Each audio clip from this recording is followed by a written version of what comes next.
So you're welcome, to today's program. Last week we continued with a topic we had started considering some time ago. Of course, these are some of the rare topics that you meet in the Bible. And when you meet such topics, they are considered rare because they only apply to our generation of people. In those generations, it was maybe looked at in a different way. Especially that even today we consider the old covenant somewhat different, okay, from the new. So of course, we see that in the new covenant, God does not reject anybody, okay? It is assumed that he does not reject anybody. But does he accept everything? This is the question. And we keep on asking ourselves those questions. Does he just accept everything? Do you just come to him and say, I have given my life to Christ, and from now on I'm a new creation, and that means that I can continue doing what I was doing before as a Christian? Now this is a problem. And when looking at that, you will still discover that there are still habits, ways of doing things that God does not accept. Okay? God still does not accept some certain things. So we dealt with this topic dealing with a culture God rejects. Some months, almost a year ago. And we're going to be dealing with that again today. And this is what we are reviewing, what we had talked about last week. In Ezekiel chapter 16, verse 1 to 63, is a very straightforward topic. Okay? And especially this topic resonates because of the time we live in. We are almost coming full cycle. And these days I don't talk about anything without actually remembering this fact. I'm mentioning it. That we have come full cycle. Okay?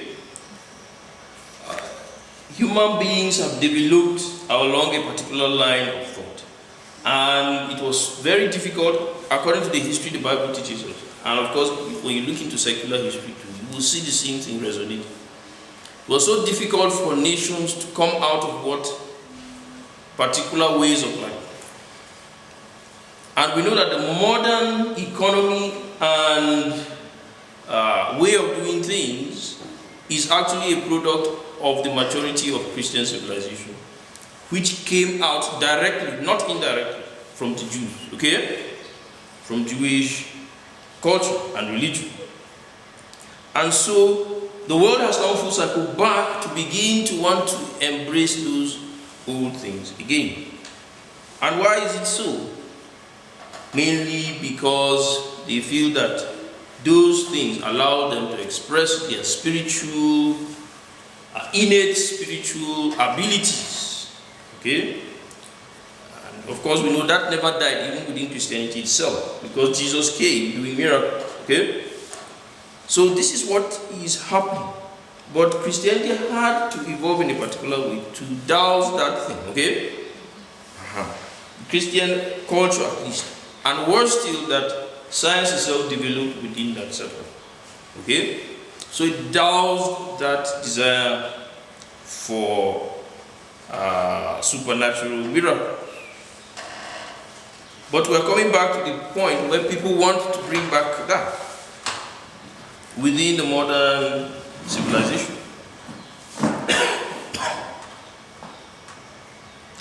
Within these practices are practices that we can say within the biblical context that God rejects. God rejects some of those practices.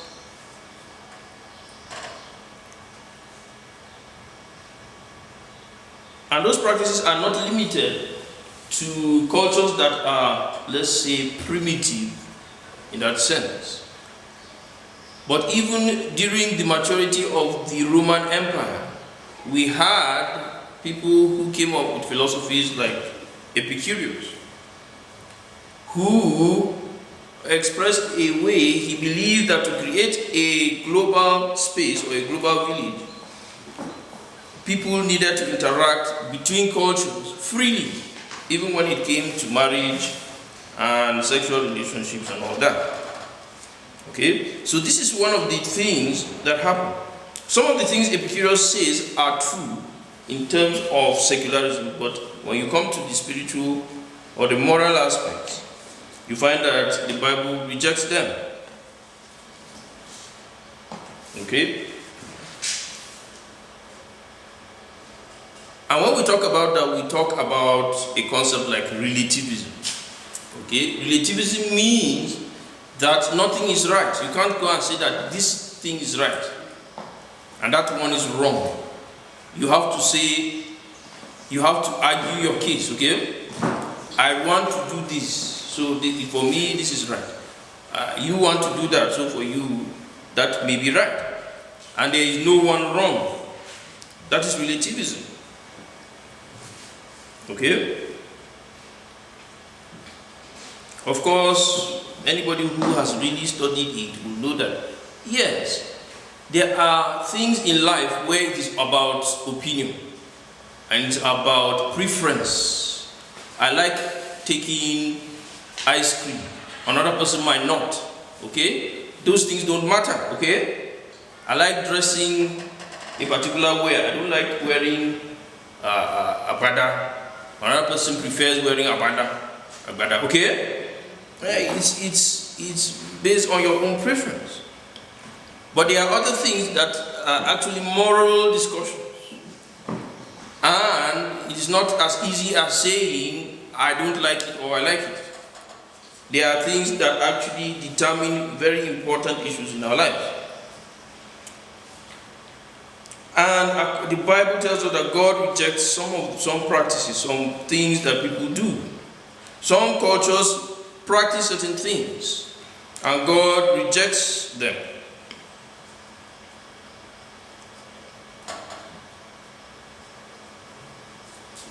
And this is what we see in Ezekiel chapter 16. God introducing Israel to a kind of typological, what you call a typological, what do you call it? These ways, a poetic, okay, way of speaking. He's speaking poetically, talking about a particular way of life and then comparing it to what Israel has been doing. Okay, how Israel has treated him. Israel has behaved like a prostitute. After he himself had found Israel an orphan, without clothes, without any napkins, without any covering. Nobody even washing the body. If a baby is born, the baby has to be washed, okay? And then covered with a cloth, oiled, treated with medicine so that the baby will survive. God had to do that to Israel. Tracing it historically. He didn't go to trace all the history like others would do. No, he was poetic about it, okay?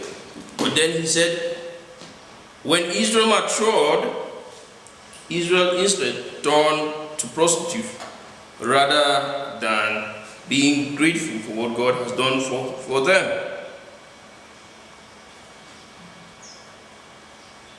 Okay?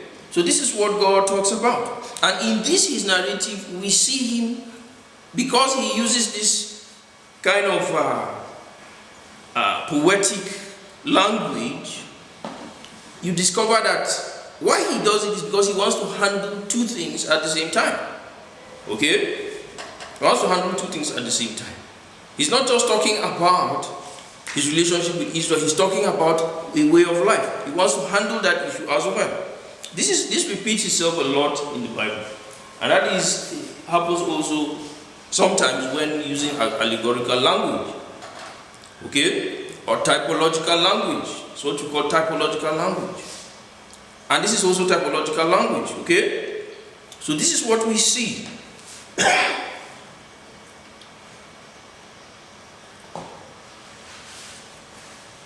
And in this typological language, God mentions all those things that we see, that we may have encountered in some of our ancient cultures, which some people still practice up to today.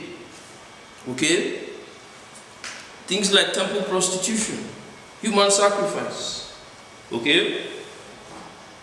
And most importantly, the way people welcome guests into the home or into their villages. There's a form of prostitution involved there. And what we were able to see is that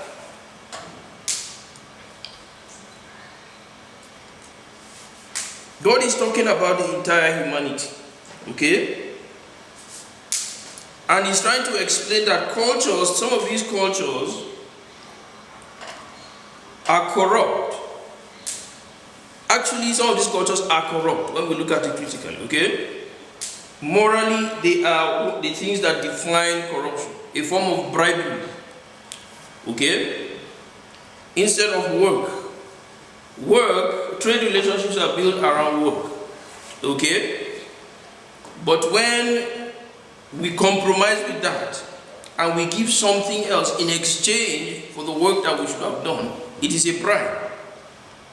And that is the beginning of corruption. And they develop some of these things in order to shortcut the process of progress. Okay? They don't want war. They don't have something else to exchange for what they believe you are giving them. But they will now give something instead of that thing they are really supposed to give, or something they are supposed to do.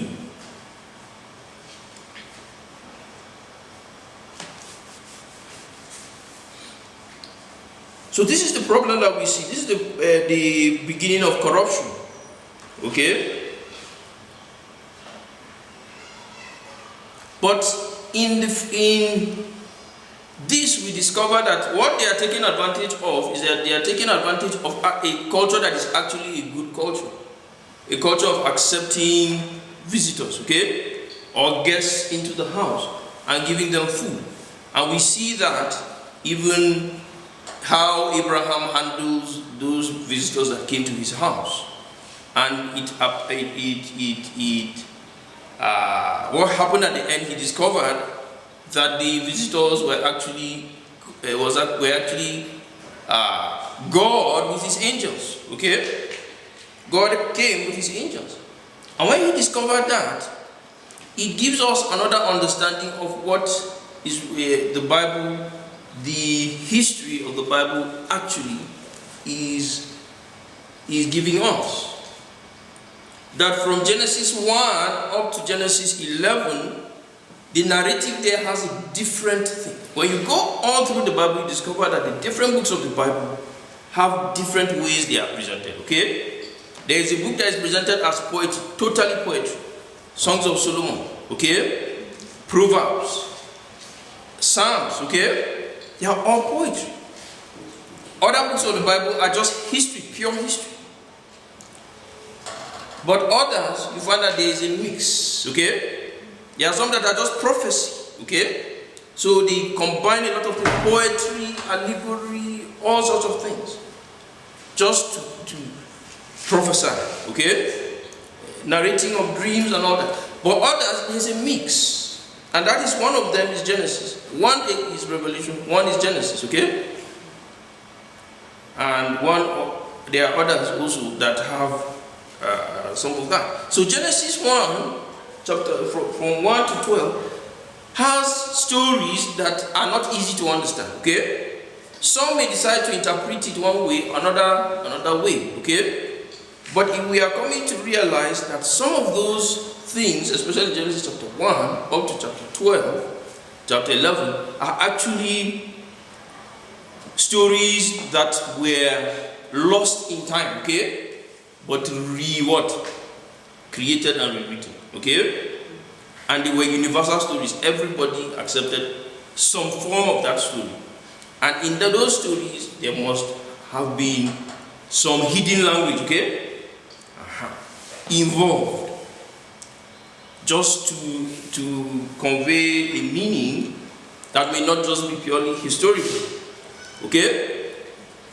It is, if you want to believe it is purely history, it is good. But I don't believe that, okay? I don't believe that, because evidence keeps on coming that proves that there's a lot of hidden language there. Allegory, a lot of typology, a lot of things that people could not understand, so they just put up, okay? The way they understood it. And that was just it. That was just what happened. So in the history, when we start the history, in the time of Abraham, we see those things that were hidden, okay, in Genesis chapter 1 through to 11, begin to show themselves again, okay, in the story of Abraham, up throughout the book of Genesis. And so you will now begin to understand those stories based on that, okay? So the issue of accepting visitors came up. And it is repeated in other parts of the Bible. Some entertained angels without knowing, okay? That is the thing. Some entertained angels without knowing.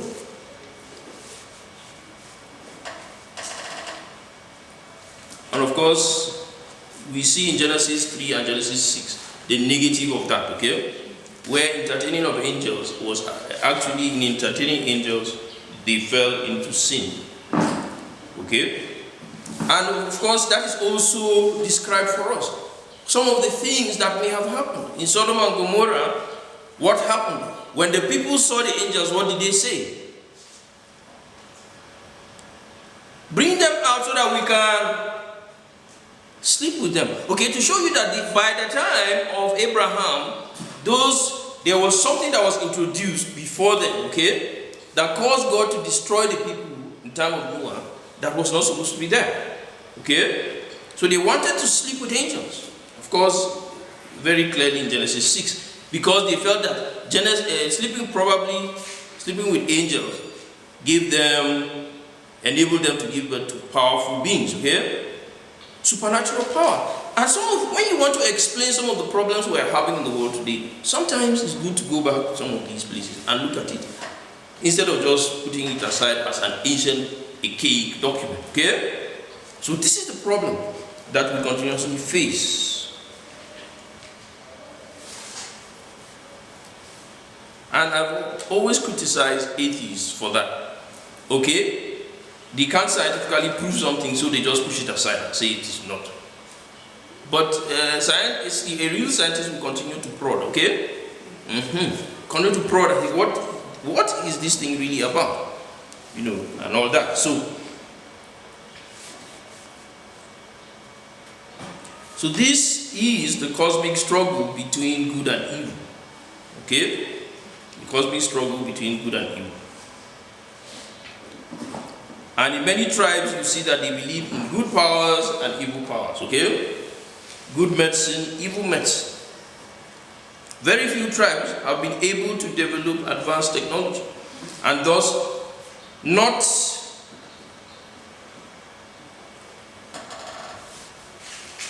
many of them have any views about technology. So one thing that really raises your curiosity is that when you discover that many people, ancient tribes, emphasize all these spiritual powers, but they have very little doctrine or belief about what? Technology, okay? At most, if they have a wonderful technology, they will say it's the gods that gave them. They will always try to attribute it to the gods. Okay, so this is the issue. But when we look at history, the more recent history, we begin to understand some of the issues that really took place, okay, that are really determining what they really believe about these things. And we see the interaction between the new evolving Western culture and African civilization before colonialism, okay? A little before colonialism and into the period of colonialism, in which the Westerners seem to be dialoguing with African philosophy, okay? And up to today, that dialogue is still there, but many of us don't know. We just take it as, this is how I was raised. And we just accept it like that. We don't know that there is a dialogue, okay, going on. And one is very pungent in my own culture, okay? My own people. It's a dialogue with certain cultures, okay? They behave that way because they are still dialoguing. And you find out it is common in the African setting. And some of this belief is that technology actually comes from the devil. They believe that. Some of them believe that. They believe education, Western education and technology all come from the devil. Okay? So this is the problem.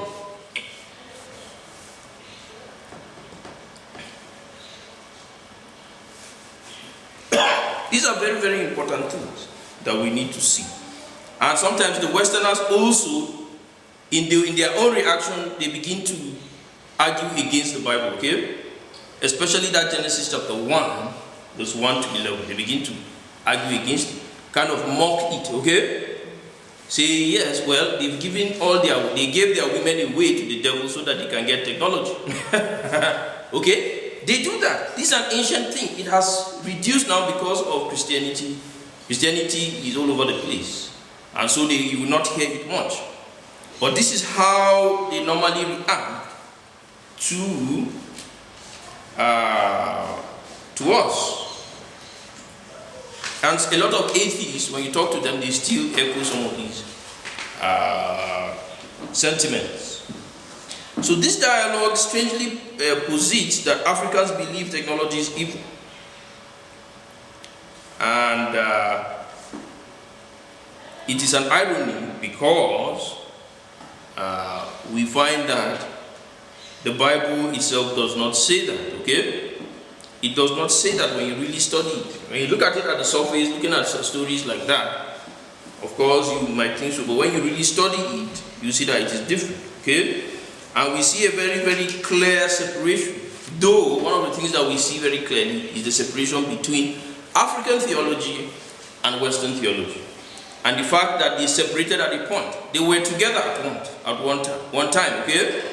Under Christianity, okay? When Christianity took over the Middle East, of course, into Africa, up into Europe. And so the world was one under the Roman Empire.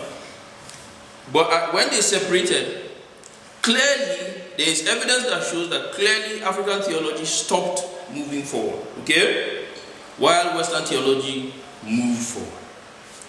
There are negatives to their own movement too, because they imbibe atheism along with that, okay? But the clear evidence shows that. And Africans continue to maintain the belief that technology is bad, while Europeans embrace technology, they embrace science, and they move forward, okay? And this is what led to the colonization of Africa, except maybe one or two places, okay, by the Europeans, okay? So this is what happened, and this is what we see.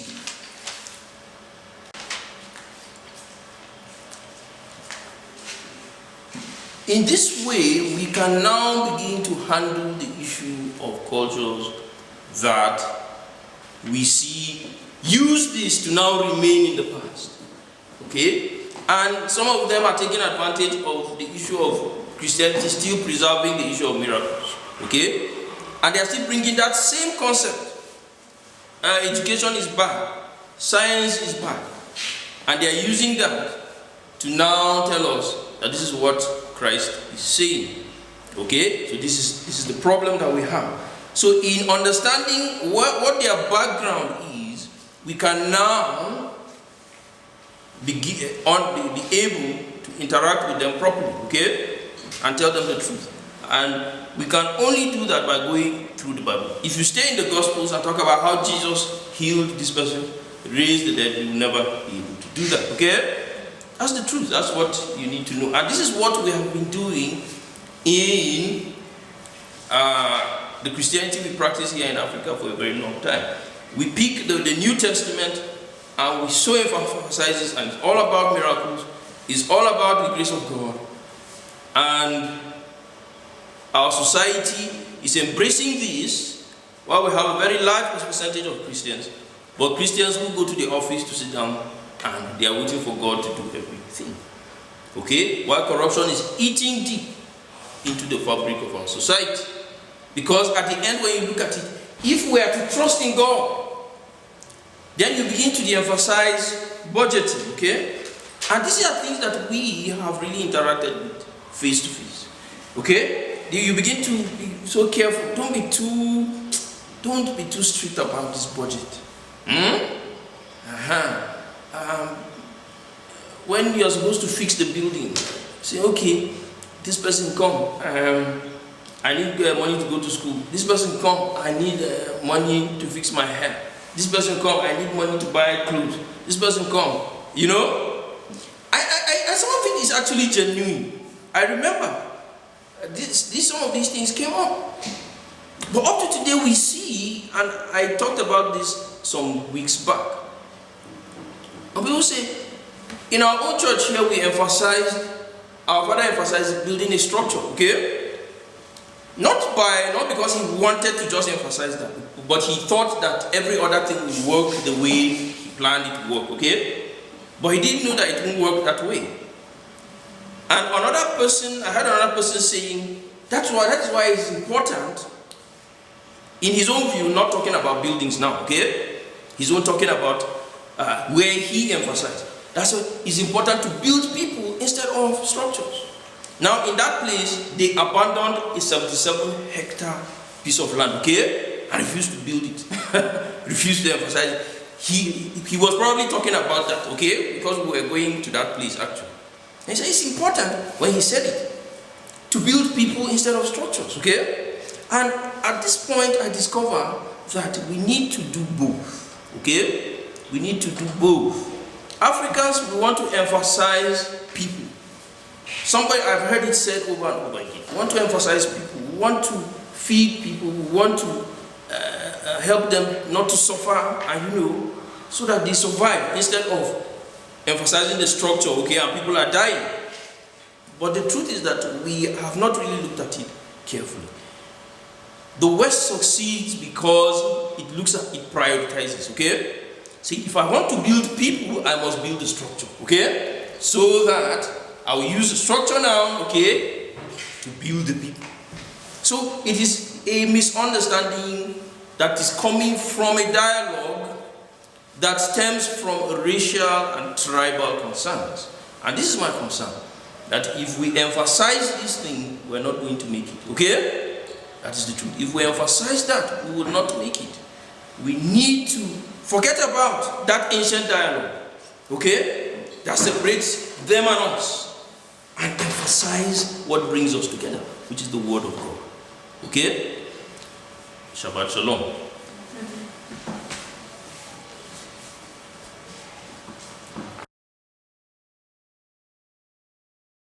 Discover a transformative journey into the kingdom of heaven. Following the initial publication, the author dives deeper with 2 insightful follow-up books. Ever felt disconnected from God even in worship? Explore how God's unconventional ways can transform your life. How can you align with divine plans, avoiding distractions? Find answers in The Kingdom of Heaven on Earth and The 3, Illuminating Christian Truths and Prophetic Practices. Unlock profound insights guiding you toward a deeper connection with God. Don't miss out. Dive into this enlightening exploration today. Click the link on the caption to get your copy.